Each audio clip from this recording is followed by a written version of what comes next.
I want to shift over, though, to the broader market as we're seeing today, the Dow rebound from yesterday's sell-off here, and we have about a 100-point gain to point to. Of course, there have been jitters, even as the economic data comes in a bit softer than expected. Interesting to see inflation come back in below expectations earlier this week. And for more on what it all means in terms of the Fed's thinking perhaps around this and how investors are reacting to it, I want to bring on Michael Kushma, Morgan Stanley Investment Management CIO of Global Fixed Income, joins us now.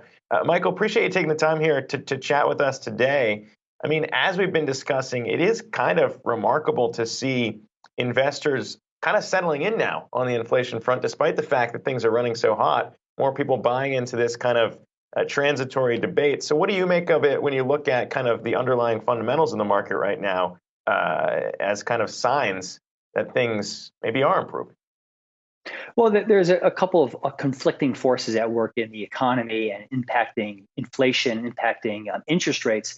And that is, while inflation expectations have risen, inflation has run hot this year. If you look at where inflation is today, where most people, including the Fed, thought it was going to be at the beginning of this year, it's turning out to be much higher than expected.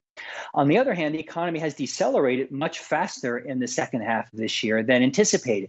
The economy was booming into the first quarter. Interest rates reached their peak around the end of March, and since then, interest rates have been gently falling over the course of the year. So, real interest rates, the inflation-adjusted component of it, nominal interest rates, have actually fallen despite inflation rising. And the two forces at work are: one, we've got aggregate demand has been a bit weaker than expected because inflation has been high. People have been holding back on purchasing things. The surge in purchasing has kind of slowed down from the post-pandemic, the intra-pandemic fiscal largesse, which was given out, money given out to people. That's sort of slowing down.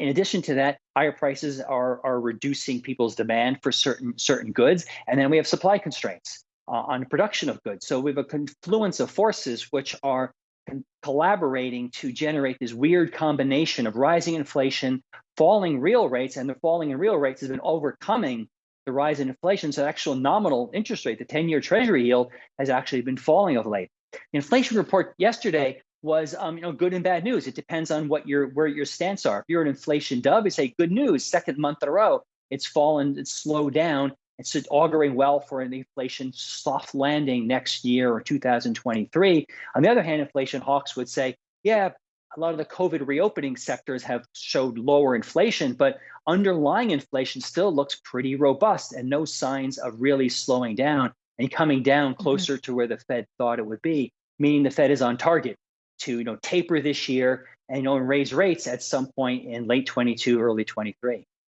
So, Michael, which camp do you put yourself in? And when you're talking about inflation doves and hawks, if we can just put you on the spot. I'd been an inflation dove for a while. I really thought that at some point later this year, early next year, the pandemic issues were washed out of the economic data and washed out of the economy.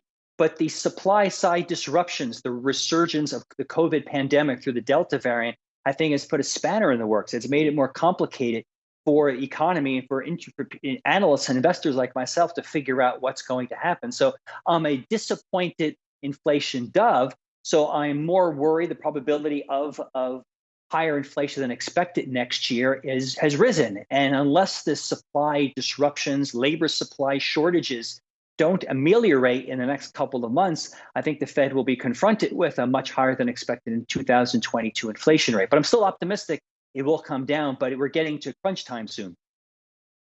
Yeah, I mean, I guess, when we're getting to crunch time, it's all kind of the Fed's own timeline, and they've been navigating that and trying to give investors as much clarity as they can. But I guess when you think beyond it and kind of this debate around whether or not the market is now prepared for that because of the signaling we've heard from the Fed, it does seem like we've come a long way since earlier this year when people were kind of worried about inflation to where people are saying, look, there isn't going to be a taper tantrum because everyone's prepared for it. I mean, are you also in that camp too?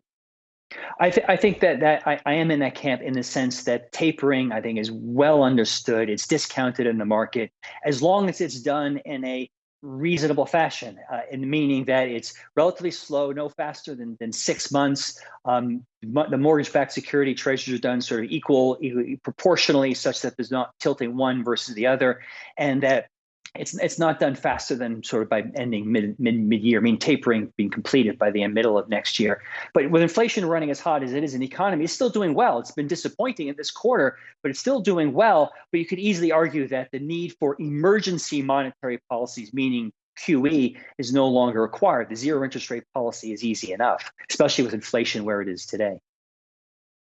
Michael Kushma, Morgan Stanley Investment Management CIO of Global Fixed Income. Good to have you on today. Appreciate the time.